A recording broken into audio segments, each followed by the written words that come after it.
Una noche, cuando en la cocina aún flotaba el olor de la salsa de ayer, que Martín y yo habíamos recalentado solo para no tirarla. La pasta estaba fría, como si la hubieran dejado así a propósito para un tentempié tardío. Él estaba sentado enfrente, inclinado sobre el plato, tragando el último bocado como si quisiera terminar lo antes posible. Pensé que en cualquier momento se levantaría para irse a su habitación, pero en lugar de eso, sin levantar la vista, soltó: «¿Tenemos todavía libre la habitación de invitados?». Su pregunta sonó tan cotidiana como si hubiera preguntado si quedaba pan en la panera. Asentí mecánicamente, y solo después, él añadió que su padre, Ernesto, vendría a vivir con nosotros por un tiempo. Lo dijo con una calma total, sin explicaciones, como si yo tuviera que aceptarlo como algo completamente normal. Bajé la mirada hacia la mesa, hacia las migas que quedaban del pan, y hacia el tenedor que él hacía girar distraídamente entre los dedos. Quise preguntarle por qué me enteraba en ese momento y por qué no me lo había dicho antes. Pero las palabras se quedaron atascadas. Tenía la sensación de que no quería hablar de los detalles, simplemente informó el hecho y cerró el tema. ¿Por cuánto tiempo?, pregunté por fin. Aún no lo he decidido, respondió, apartando el plato a un lado. En su voz no había ni una pizca de deseo de explicar nada. Solo me quedaba imaginar cómo sería ese huésped temporal. Martín se levantó, pasó junto a mí sin siquiera rozarme el hombro y desapareció por el pasillo. La puerta de su habitación se cerró sin hacer ruido, pero aún así sentí como ese sonido cortaba el aire. Me quedé sentada en la cocina. Ya no tenía ganas de terminar la pasta. La noticia de la llegada del padre de Martín no era tanto una novedad como un movimiento inesperado que rompía el ritmo habitual. Últimamente ya nos veíamos menos, él siempre estaba ocupado, llegaba tarde, a veces incluso se saltaba la cena. Y ahora en la casa habría una persona más. Intenté imaginarme a su padre. Un hombre desconocido que entraría en nuestro espacio y se llevaría una parte de nuestro tiempo. ¿Nos sentaríamos los tres en la cocina a hablar del tiempo? O él, igual que Martín, hablaría menos de lo que escuchaba. Recogí la mesa, lavé los platos. El agua del grifo estaba un poco más fría de lo habitual, y por eso los dedos se me helaban más rápido. Pensé que quizá aquello no cambiaría nada, que simplemente alguien viviría unas semanas en la habitación libre. Pero dentro de mí ya había aparecido esa sensación familiar que te avisa: la vida está preparando algo, y todavía no sabes si será para bien o para mal. Esa noche di muchas vueltas en la cama. No por el ruido o la luz, sino porque la conversación en la cocina no se me iba de la cabeza. Me sorprendí intentando armar un rompecabezas con las piezas. ¿Por qué el padre decidió mudarse de repente? ¿Huía de algo? ¿O, por el contrario, buscaba algo? Y porque Martín no dijo nada más, al final me obligué a dejar de repasar esas preguntas. Sin embargo, incluso dormida sentía una ligera tensión, como si en unos días fueran a llamar a la puerta, no solo para anunciar la llegada de un huésped, sino de alguien que, de un modo u otro, afectaría a nuestras paredes, a nuestra cocina y hasta a nuestras costumbres. Apareció tarde por la noche, cuando yo ya había apagado la luz del salón, me había preparado un té y pensaba que el día había terminado definitivamente, pero un golpe inesperado en la puerta me obligó a levantarme y abrir. Allí, bajo la luz tenue de la lámpara del pasillo, estaba un hombre de mediana edad, con un cabello oscuro y abundante, vestido con un abrigo que parecía haber sobrevivido a más de un viaje. Llevaba en las manos dos cosas: una pequeña maleta con ruedas, de color gris oscuro, y una caja de madera, no más grande que una panera, con esquinas metálicas y una superficie desgastada que delataba su antigüedad y, quizá, su valor. Se presentó con una voz tranquila, sin prisas ni excesiva alegría. Y cuando me aparté para dejarle pasar al piso, entró despacio, como si examinara cada detalle: las estanterías del pasillo, la vieja alfombra que Martín nunca quiso cambiar, la luz que apenas rozaba las paredes. Sus movimientos eran contenidos. Y, incluso cuando dejó la maleta junto a la pared, la caja de madera permaneció en su mano, sin soltarla un instante. Pensé que debía contener algo importante, pero no me atreví a preguntar de inmediato. Dijo que estaba cansado del viaje, y le creí. En su mirada había algo que recordaba a una persona que ha pasado mucho tiempo viajando en tren o en autobús, observando paisajes cambiantes por la ventana, pero sin hablar con nadie, acumulando cansancio en los hombros y la espalda. Martín no estaba en casa en ese momento, y quizá eso facilitó el primer encuentro, porque no tuve que ser la tercera en un diálogo ya formado entre padre e hijo. Pude simplemente acompañarlo a la habitación libre, explicarle dónde estaba cada cosa y dejarle descansar. Mientras recorríamos el pasillo, escuchaba con atención mis breves explicaciones sobre el baño, la cocina y las llaves de los armarios. Pero parecía memorizar no solo las palabras, su mirada se detenía en detalles que yo hacía tiempo había dejado de notar: las viejas fotos enmarcadas, el jarrón de cristal con una grieta en un lado, las manchas oscuras en el suelo junto a la puerta del balcón. Nos detuvimos frente a la puerta de la habitación de invitados. Encendí la luz y él entró, dejó la caja sobre una silla, pero la maleta la dejó junto a la puerta, como si aún no hubiera decidido si la desempacaría esa noche. Me dio las gracias, pronunciando la palabra con calma, en el mismo tono sereno. Y sentí que no era alguien que apreciara la prisa, ni en los gestos ni en las palabras. Después lo dejé, cerré la puerta tras de mí y volví a la cocina, donde el té de mi taza ya se había enfriado. Aún así, bebí un par de sorbos mientras intentaba formarme una imagen más clara del nuevo inquilino. Me parecía que no era de esos que llegan buscando conversaciones ligeras o veladas amistosas. Había en él algo concentrado, incluso un poco distante, aunque su comportamiento no fuera frío, más bien mantenía una cierta distancia interna, como si tuviera razones para no mostrarse por completo de inmediato. Intenté convencerme de que no era más que un hombre cansado que buscaba un refugio temporal, y que probablemente todo se limitaría a unas pocas semanas de convivencia tranquila bajo el mismo techo. Pero en mi cabeza persistía un hilo fino de duda, que tiraba de preguntas: ¿por qué había venido precisamente ahora? ¿Y por qué con tan pocas cosas, entre las cuales esa caja de madera parecía guardar algo más que simples objetos? Los primeros días después de su llegada transcurrieron sin cambios bruscos en mi rutina habitual, aunque su sola presencia ya alteraba la atmósfera del piso. Ahora, por las mañanas en la cocina, podía encontrarme no solo con Martín, que solía beber el café a toda prisa antes de desaparecer hacia el trabajo, sino también con Ernesto, que llegaba un poco más tarde que yo, pero siempre con tiempo suficiente para prepararse una taza de café negro sin azúcar y sentarse a la mesa como si ese lugar le hubiera pertenecido. Desde antes de su llegada, nuestras conversaciones empezaban con los temas más sencillos, que no requerían confesiones personales ni grandes reflexiones. La mayoría de las veces se reducían a comentar el tiempo, los precios de los productos o pequeñas cuestiones domésticas. Pero incluso en charlas así, él sabía escuchar de un modo que hacía parecer que cada palabra mía tenía peso. No interrumpía, no se distraía con el teléfono, no intentaba cambiar de tema. En cambio, pedía precisiones, me preguntaba en qué tienda compraba ciertas cosas, cuánto tardaba en llegar a un mercado determinado o qué café solía elegir. Su interés parecía sincero, aunque entonces yo creía que no era más que cortesía y deseo de mantener la conversación. Se comportaba con contención, pero no con frialdad. Había en sus maneras algo que invitaba a tratarlo con respeto, aunque no supiera explicar exactamente por qué, ya que no mostraba nada ostentoso ni excesivamente autoritario. Simplemente sabía ocupar el espacio de forma tranquila pero segura. Esa cualidad se percibía incluso en los pequeños gestos, en cómo colocaba la taza sobre la mesa, cómo doblaba el periódico después de leerlo o cómo colgaba su abrigo en el perchero, cuidando que no tocara otras prendas. Un día, cuando regresé del supermercado y colocaba las compras, se ofreció a ayudarme sin que yo se lo pidiera. Y en lugar de dejar las bolsas sobre la mesa sin más, empezó a mirar con atención las etiquetas, a veces preguntando por el fabricante o los ingredientes.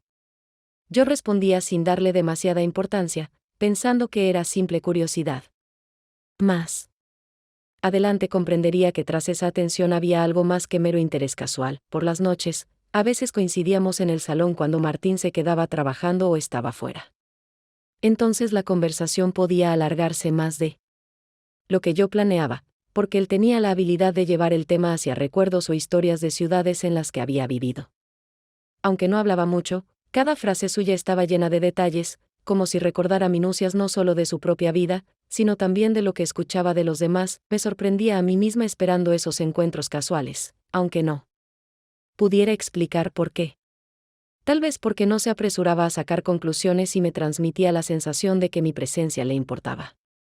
Pero al mismo tiempo, entre nosotros se mantenía una frontera invisible que él no cruzaba.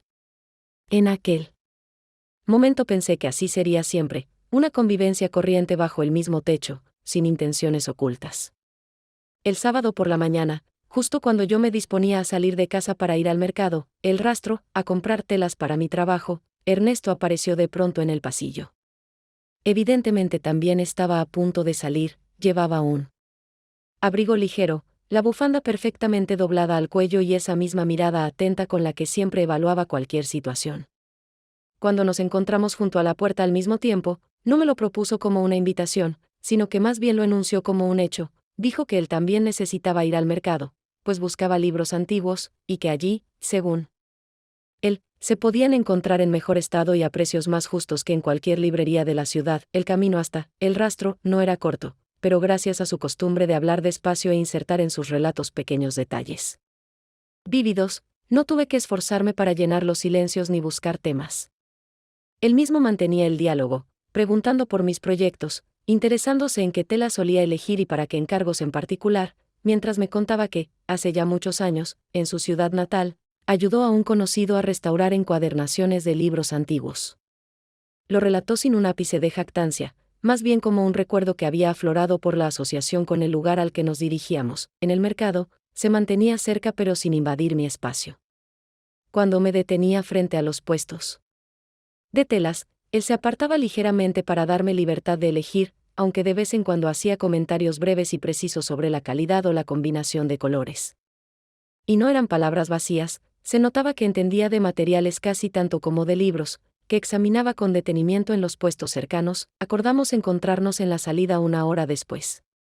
Cuando llegué, él ya estaba allí, con 2 pequeños paquetes envueltos en papel craft.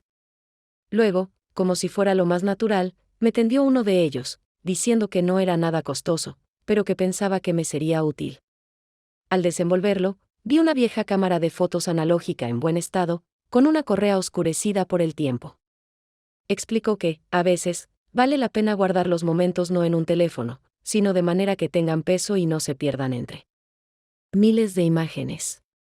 Sus palabras no sonaron como una lección, sino como una convicción personal, respaldada por su propia experiencia. Le di las gracias, sintiendo que aquel gesto, aunque pequeño, tenía algo especial.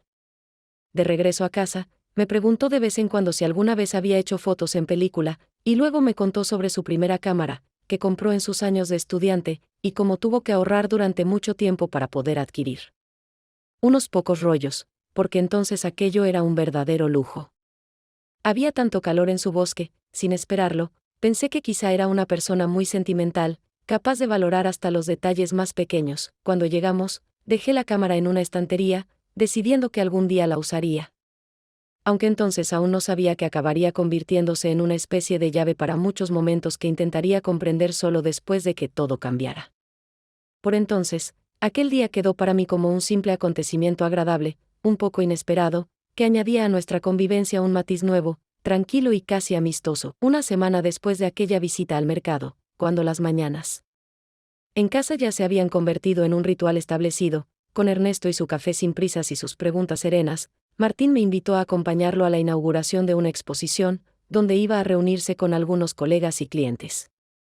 Acepté, no tanto por el interés en el evento, sino por el deseo de pasar tiempo con él, ya que últimamente nuestras noches transcurrían por separado, cada uno en su propio espacio, como si no viviéramos juntos, sino que simplemente compartiéramos el mismo techo. El lugar de la exposición resultó bastante concurrido y nada más entrar, noté que él se movía con más soltura y energía que en casa, saludando constantemente a gente, intercambiando bromas y pequeñas historias.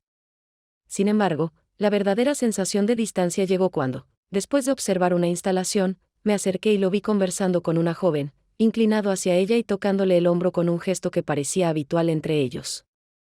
En su mirada no había la concentración que antes solía mostrar cuando me escuchaba. Me quedé a unos pasos de distancia, sin interrumpir, esperando a que me viera. Cuando por fin se acercó, su tono fue plano, casi indiferente. A mi pregunta ¿de quién era?, respondió que, solo una colega, con la que había trabajado en un proyecto, pero el desvío de su mirada y la leve tensión en su voz me convencieron de que detrás había algo más que una historia laboral. De camino a casa, casi no habló. Sentía que entre nosotros se abría una distancia invisible que él no intentaba reducir. Mis intentos de iniciar conversación se encontraban con respuestas cortas, formales, seguidas de largos silencios que se prolongaron hasta llegar al piso. Al entrar, Martín se quitó el abrigo rápidamente, lo dejó sobre el respaldo de una silla y se fue directo a su habitación, sin siquiera ofrecerme un té o algo que prolongara la velada. Yo me quedé en el salón, sintiendo que el espacio que compartíamos desde hacía años empezaba a perder las señales de una vida en común, convirtiéndose en un lugar donde solo nos cruzábamos entre la puerta y la cocina. Esta vez no intenté buscar enseguida una explicación o una excusa para su comportamiento, porque en mi interior ya comprendía que no era algo casual, y que lo más probable era que tuviera continuidad. Esa certeza me llevó a mirar de otra manera nuestras pequeñas rutinas, notando que, mientras él se alejaba, Ernesto, en cambio, empezaba a llenar sin proponérselo esos huecos con su presencia, cada vez más perceptible. En las semanas siguientes, el horario de Martín se volvió aún más impredecible que antes. Si anteriormente al menos regresaba a casa cada noche, aunque fuera tarde, ahora podían pasar días enteros, e incluso semanas, sin que apareciera. Solo quedaban algunos mensajes breves, con explicaciones secas de, por trabajo, como único indicio de que, al menos en teoría, seguía en la misma ciudad. Poco a poco, la sensación de su presencia en el piso fue desapareciendo. En esos periodos, Ernesto parecía encontrarse cerca por pura casualidad, aunque esas casualidades resultaban demasiado frecuentes para pasar inadvertidas. Podía asomarse al balcón justo cuando yo volvía de la compra con bolsas pesadas y, al verme, bajaba de inmediato para ayudarme, o coincidir junto a la puerta justo cuando yo salía, ofreciéndose de manera natural a acompañarme a la tienda. Siempre mantenía una conversación tranquila, sin esfuerzo, manejando con equilibrio el silencio y la palabra para que yo no sintiera la obligación de llenarlo constantemente. Empezamos a hablar de más cosas que del tiempo o de los precios. Me recomendaba películas antiguas españolas que, según él, merecía la pena ver al menos una vez en la vida. Compartía impresiones de las ciudades donde había vivido, sugería libros que en algún momento tuvieron un significado especial para él. Yo, por mi parte, descubrí que tenía una memoria inusualmente precisa para los detalles, podía recordar algo que yo había mencionado días atrás y enlazarlo con un tema nuevo, como si siguiera un hilo invisible en nuestras conversaciones. En esos momentos me resultaba evidente que su presencia en mi vida empezaba a sentirse como algo habitual e incluso necesario. Sin embargo, jamás lo habría admitido en voz alta, consciente de que la sola idea era demasiado arriesgada, sobre todo teniendo en cuenta que, formalmente, solo estábamos bajo el mismo techo por el vínculo familiar entre él y Martín. A veces, cuando nos sentábamos por la noche en la cocina, me hacía preguntas sobre mi trabajo, sobre por qué había elegido esa profesión o si alguna vez pensaba en cambiar de ciudad. Su interés era tal que me encontraba respondiéndole con mucha más franqueza que a nadie últimamente, incluso más que a Martín, con quien hacía tiempo había dejado de compartir mis dudas más íntimas. Me di cuenta de que esta nueva costumbre de pasar tiempo con él no había surgido de golpe, sino que había crecido poco a poco a partir de una serie de pequeñas situaciones. Cada noche así, cada paseo compartido casi por azar, iba borrando esa línea que al principio yo misma había trazado cuando él llegó. Y esta idea me sorprendía de forma incómoda, porque, independientemente de las razones de su aparición, empezaba a sentir que lo echaría de menos si desaparecía tan repentinamente como había llegado. Una tarde, cuando el cielo se cubrió de nubes oscuras mucho antes de la puesta de sol y el aire se volvió pesado e inmóvil, sentí ese estado particular en el que la tormenta es inevitable y el tiempo parece ralentizarse en la espera. Fue entonces cuando recibí un mensaje de Martín diciendo que se quedaría en el trabajo hasta muy tarde y que quizá dormiría en el hotel donde se celebraba su reunión de trabajo. Aquellas palabras sonaron tan rutinarias que ni siquiera sentí enfado o celos, se habían convertido en parte de un guión repetido tantas veces que ya no podía sorprenderme. Cuando de pronto se apagó la luz en el piso, salí al balcón y vi la calle cubierta por una cortina espesa de lluvia, que cada minuto caía con más fuerza, formando corrientes en los charcos y arrastrando hojas, polvo y toda la basura menuda acumulada junto a las aceras. A lo lejos se escuchaban voces sueltas de personas que intentaban correr para refugiarse bajo los toldos de las tiendas o en los portales. En ese momento apareció Ernesto, llevando en las manos varias velas y un encendedor viejo. Se acercó a la barandilla y las colocó con cuidado para que el viento no apagara la llama. El resplandor cálido iluminó su rostro, resaltando sus facciones marcadas pero serenas. Me propuso sentarnos en las dos viejas sillas de mimbre que siempre permanecían en el balcón. cuando nos acomodamos uno junto al otro, empezó a contarme una historia de su vida, un viaje a una región montañosa donde el autobús en el que iba tuvo que detenerse por un desprendimiento de tierra. Me relató cómo, sin conocer a nadie y sin plan alguno, terminó pasando varios días en casa de una familia local que le ofreció comida, calor y techo. Y cuando dijo que, a veces la vida nos pone gente en el camino en el momento más inesperado, entendí que esas palabras no se referían solo a aquella vieja experiencia, sino también a lo que nos estaba ocurriendo. Nosotros también habíamos coincidido en un lugar y en un tiempo que nadie había planeado, y ahora aquello tenía otro sentido. No podría decir con certeza quién se inclinó primero hacia el otro. Si fue un impulso mío, provocado por el calor de su voz y la sensación de seguridad, o un movimiento suyo, hecho con cuidado, como temiendo romper algo frágil, pero el beso ocurrió con tanta naturalidad que no tuve ni un instante para pensar si debía evitarlo. Aunque fue breve, la tensión que lo atravesaba permaneció en mí durante mucho tiempo, impregnando el recuerdo con una intensidad que no esperaba. Nos quedamos sentados uno al lado del otro sin intentar explicar o comentar lo que acababa de pasar. Ese silencio no era de desconcierto, sino más bien de aceptación, como si ambos supiéramos que la línea que había existido entre nosotros desde el primer día de su llegada ya no era inquebrantable. Mientras tanto, la lluvia se intensificaba, el estruendo del agua en los tejados se fundía con el rumor sordo de la calle, y yo me sorprendía pensando que esa noche quedaría grabada en mi memoria sin importar lo que viniera después. ¿Por qué? Ya era un punto de partida para algo nuevo, fuera cual fuera el precio. Al día siguiente, cuando decidí poner orden en el armario del pasillo, donde guardábamos no solo la ropa de abrigo, sino también paraguas, maletas y otros objetos de uso poco frecuente, fui revisando sistemáticamente los bolsillos de las chaquetas antes de meter varias en una bolsa para la tintorería. Al introducir la mano en el bolsillo interior de la chaqueta azul oscuro de Martín, que solía usar sobre todo en otoño, noté un papel doblado en dos, de cartulina gruesa, que estaba curiosamente tibio al tacto, como si hubiera permanecido allí mucho tiempo, conservando parte del calor del cuerpo. Cuando lo desplegué, descubrí que era un billete de tren a Sevilla, con una fecha que coincidía con aquellos días en que él me aseguraba que estaba en un viaje de trabajo por el norte del país. La contradicción era tan obvia que no tuve que cotejar nada, todo encajó de inmediato, como si en el rompecabezas solo faltara esa pieza para revelar la imagen completa. Junto al billete había un recibo fino, casi transparente, de un hotel.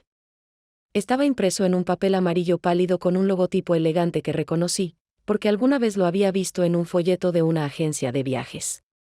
En la casilla, número de huéspedes, figuraba 2.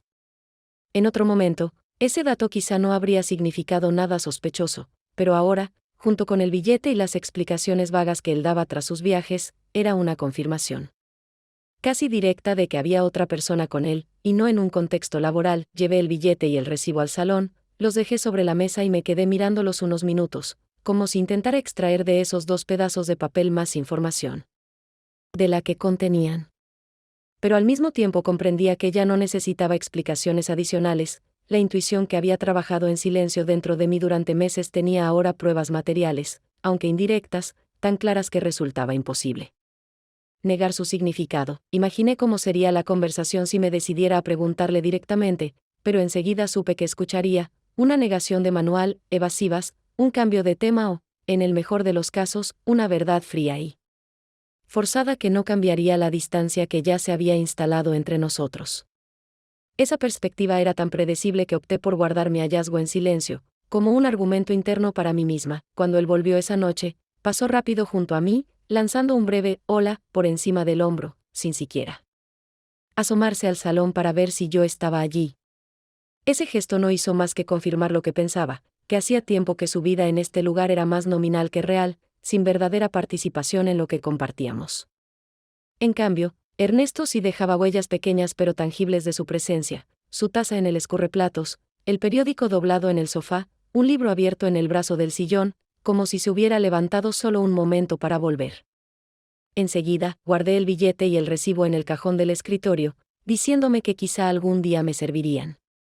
Pero en realidad ya sabía que esos 2 trozos de papel habían cambiado de manera definitiva e irreversible mi forma de mirar a Martín. A partir de entonces, cualquier palabra o gesto suyo estaría filtrado por ese hallazgo, que había encajado como la última pieza de un cuadro que me había negado a ver completo durante demasiado tiempo. Con el tiempo empecé a notar que los momentos en los que Ernesto y yo nos quedábamos solos en el piso o salíamos juntos se producían con tal regularidad que dejaron de parecer simples coincidencias. Al principio intentaba explicarlo pensando que nuestros horarios simplemente coincidían de forma conveniente, pero cada vez más me daba la impresión de que había una lógica oculta detrás, una que alguien estaba construyendo de forma deliberada. La primera señal fue una situación en la que Martín, ya con las llaves en la mano y a punto de salir, recordó que tenía que entregar un paquete de documentos a un colega. Sin plantearlo como una obligación, pero con ese tono del que es difícil excusarse, dijo que Ernesto y yo podíamos llevarlo juntos, porque él no tendría tiempo. Aunque el trayecto no me venía nada bien, acepté, sin sospechar que episodios así volverían a repetirse. Unos días después llamó a media tarde para pedirme que me quedara en casa a recibir una entrega de muebles, explicando que los mensajeros llegarían justo cuando él no estaría. Añadió que, con Ernesto te será más fácil colocarlo todo, convirtiéndolo de hecho en una tarea conjunta. Pasamos varias horas moviendo cajas pesadas, abriendo instrucciones y montando el armazón de un armario, aunque aquello perfectamente podía haberse hecho sola. Por alguna razón, él había decidido que esa era una labor para dos. En otra ocasión me sugirió ir con Ernesto a la oficina de correos a recoger un paquete, alegando que podía tratarse de una caja pesada y que él mismo estaba desbordado de trabajo, y no llegaría a tiempo, aunque yo sabía que su oficina estaba a solo 10 minutos andando de la misma sucursal. Fuimos, y de nuevo noté que a él ni siquiera le interesaba saber cómo había ido, como si la cuestión no fuera el encargo en sí, sino el hecho de que estuviéramos juntos en su ausencia. Estos recados empezaron a darme la sensación de formar parte de un guión en el que no comprendía del todo mi papel, pero cada vez me inclinaba más a pensar que no eran simple comodidad doméstica. Tal vez intentaba ponernos a prueba, o crear las condiciones para que ocurriera una reacción determinada. Aunque no tenía pruebas, mi intuición, que rara vez me fallaba, insistía en que la casualidad estaba descartada. No compartí estas sospechas con Ernesto, porque no estaba segura de si él mismo lo percibía, y aun en caso de que sí, dudaba que estuviera dispuesto a hablarlo. Pero cada vez que volvíamos a encontrarnos en circunstancias casuales, sentía casi físicamente que alguien nos estaba empujando deliberadamente el uno hacia el otro. Y ese alguien era Martín, que por alguna razón había decidido jugar un juego cuyas reglas solo conocían él y, tal vez, su padre. A la noche siguiente, cuando afuera ya se habían apagado los últimos reflejos del día y en el salón solo estaba encendida la lámpara de mesa, con su luz amarilla y suave que reducía el espacio pero lo hacía más acogedor, yo estaba sentada en un sillón con una taza de té a medio beber, revisando algunas notas de trabajo. Escuché los pasos de Ernesto acercándose por el pasillo. Se detuvo junto a la puerta, como si dudara de si entrar o no, y solo después de una breve pausa cruzó el umbral, se sentó en el sofá frente a mí y permaneció un momento en silencio, recorriendo la habitación con la mirada como buscando el inicio adecuado para lo que iba a decir. No habló con rodeos ni cautelas, sino que empezó de forma directa. Dijo que Martín lo había invitado a vivir allí no por comodidad doméstica ni por problemas imprevistos, sino porque quería tener cerca a alguien de confianza, alguien en quien pudiera apoyarse en caso de sospechas sobre mi fidelidad o sobre otras cuestiones personales. Su voz era plana, sin inflexiones, pero esa ausencia de tono no hacía sino subrayar la seriedad de lo que estaba diciendo. Sentí como algo se me encogía por dentro. Era la primera vez que escuchaba la confirmación de lo que desde hacía mucho intuía, que mi intimidad había sido deliberadamente invadida por iniciativa de alguien, y que ese alguien era Martín Ernesto. Continuó explicando que había aceptado la propuesta porque en ese momento él mismo estaba en una situación complicada, había perdido su vivienda, tenía problemas económicos y no veía otra salida rápida. No lo dijo para justificarse, sino como una constatación de un hecho que no intentaba ocultar. Al principio no vio nada incorrecto en ello, pensó que su papel se limitaría a observar y, quizá, hacer algún comentario a su hijo si éste se equivocaba con sus sospechas. Luego hizo una pausa, apartó la vista y añadió que con el tiempo todo había cambiado, no por un hecho puntual, sino poco a poco, día tras día, a medida que empezamos a hablar más, a encontrar temas comunes, a intercambiar opiniones y a apoyarnos en las pequeñas cosas. Se dio cuenta de que había dejado de ser simplemente un observador en una relación ajena. Esta confesión fue dicha en voz baja, pero pesaba más que cualquier excusa ruidosa, porque yo sabía que Ernesto no era de los que hablaban mucho de sus emociones. Dijo que lo lamentaba, que entendía que las cosas habían ido demasiado lejos, y que ahora su presencia allí tenía un significado muy distinto al del principio. No explicó qué quería decir exactamente con demasiado lejos, si se refería a nuestras conversaciones, al momento en el balcón bajo la lluvia o a otra cosa. No hacían falta aclaraciones, ambos sabíamos a qué se refería. Me quedé en silencio, sin interrumpir, intentando asimilar que esa persona, que últimamente había sido casi mi única presencia constante en la casa, había llegado allí a partir de un plan ideado por Martín, y que mi vida de los últimos meses había sido parte de un juego ajeno, aunque uno de sus participantes ya hubiera salido de sus límites. Cuando cayó, yo tampoco dije nada. Cualquier palabra me parecía innecesaria, incluso la pregunta, ¿y ahora qué?, carecía de sentido, porque los dos sabíamos que después de esa conversación no podíamos seguir en los mismos papeles. Ernesto se levantó, me miró brevemente pero con atención, y salió de la habitación. Yo me quedé mucho tiempo sentada, con la taza de té, ya fría, sintiendo que entre nosotros había aparecido un nuevo silencio, distinto, no vacío, sino lleno de la comprensión de lo que había pasado, y de la certeza de que eso ya no se podía olvidar ni deshacer. Al final, la mudanza se produjo sin ninguna ceremonia ni sensación de gran acontecimiento. Simplemente, una mañana me desperté en otro piso, donde el olor a pintura aún flotaba en el aire y las cajas, apiladas contra las paredes, recordaban que todavía quedaba mucho por desempacar, colocar y acostumbrarse al nuevo espacio. Los primeros días me dediqué por completo a las tareas domésticas, intentando no dejar huecos para pensar, porque cada pausa traía de vuelta rostros, voces y escenas que habría querido olvidar, pero que seguían aferradas a mí. Pasada una semana, mientras revisaba una de las últimas cajas, donde había guardado pequeños objetos personales sin una categoría clara, encontré cuidadosamente envuelta en una tela suave la vieja cámara de fotos analógica, la misma que me había regalado Ernesto después de nuestro paseo al mercado. Durante unos segundos me quedé inmóvil, con ella en las manos, y decidí que no quería dejarla simplemente en una estantería. La curiosidad pudo más, y quise comprobar si aún quedaba película dentro. Al abrirla, vi que, efectivamente, había un carrete que parecía intacto, y ese mismo día lo llevé al laboratorio fotográfico más cercano, sin esperar nada especial de los resultados. Unos días después, con el sobre de fotos en la mano, me senté a la mesa de la cocina en el nuevo piso y empecé a mirar una a una las imágenes. La mayoría mostraban momentos cotidianos, hileras de puestos en el mercado, el rastro, la cafetería de la esquina donde nos detuvimos a tomar un espresso, calles por las que caminamos después de las compras, varios encuadres de mesas con libros antiguos, fotografiadas desde un ángulo distinto al que yo habría usado. A primera vista, era una serie corriente de recuerdos compartidos, pero cuanto más las observaba, más clara se volvía la verdadera conexión entre ellas. No era el lugar ni el momento lo que las unía, sino la manera en que yo aparecía en todas.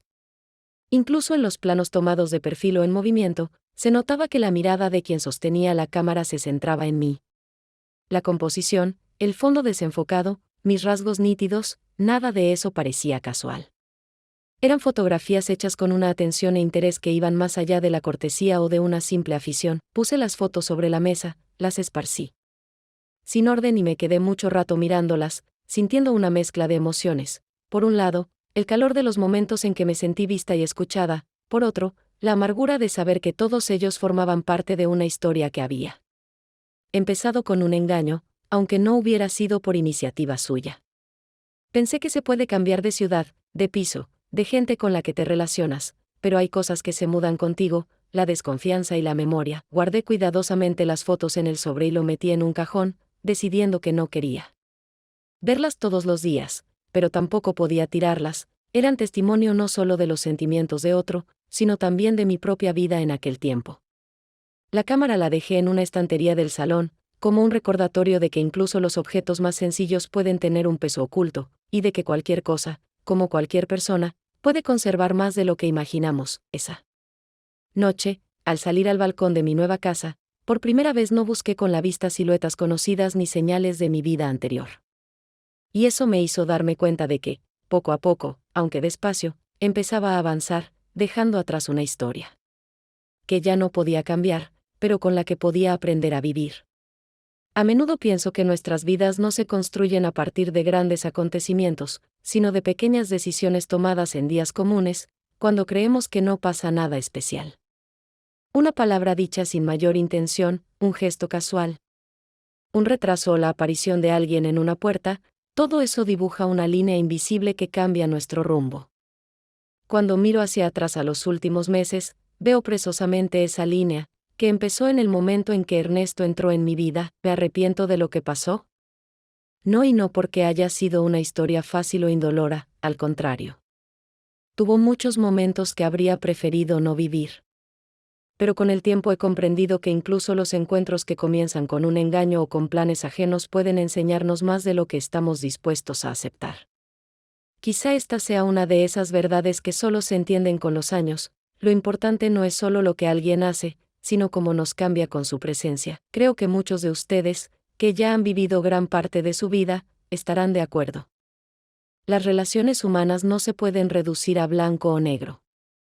Hay circunstancias que conocemos más tarde, motivos que no vemos al principio, y actos que pueden ser al mismo tiempo erróneos y humanos.